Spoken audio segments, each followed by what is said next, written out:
All right, this week's my third, fourth, and fifth graders are going to be playing some beanbag golf. And typically we would play this outside on the field. It is pretty muddy and wet out there, so we're just going to set it up in the gym. Typically I'll play 9 holes. Kids are in groups of 2 or 3. Depending on your class size, you can play 3 or 4. But we're going to do 2 or 3. We're going to do it in the gym. And I usually give them a score sheet and a clipboard when we're outside so they can keep track of their throws, and that's how many points or shots that they've made at each hole.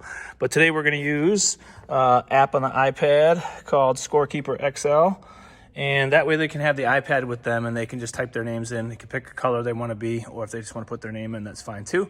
That's how they'll keep score. Now, students can start at any of the numbered cones that have a start sign on them. You can see this one's got a start sign, just like that. So this is hole number 2.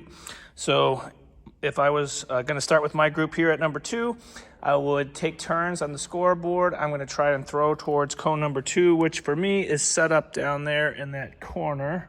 You can see that's cone number 2, and they're going to try to make the beanbag land inside the hoop. They will keep track of the number of throws it takes them to do so. And then the next player in their group will throw until they've made it in, and then they'll have a score. Then they'll move from 2 to 3, and you can see 3 is like right in front of it over here. So it's got the start lines. Start lines is where you start from, obviously, and the cone with the hoop on it is the target that you're shooting at. So here's 3, and they're going to try and shoot all the way down here across the gym, see how many throws it takes them to land it in number 3. All right, and they'll keep track on their iPad. Now, if we finish all 8 rounds here and the kids are able to play, they can continue to play and see how many holes they can get through. They have a choice of objects to throw. They could use a koosh ball because it doesn't roll away, or they could pick a beanbag.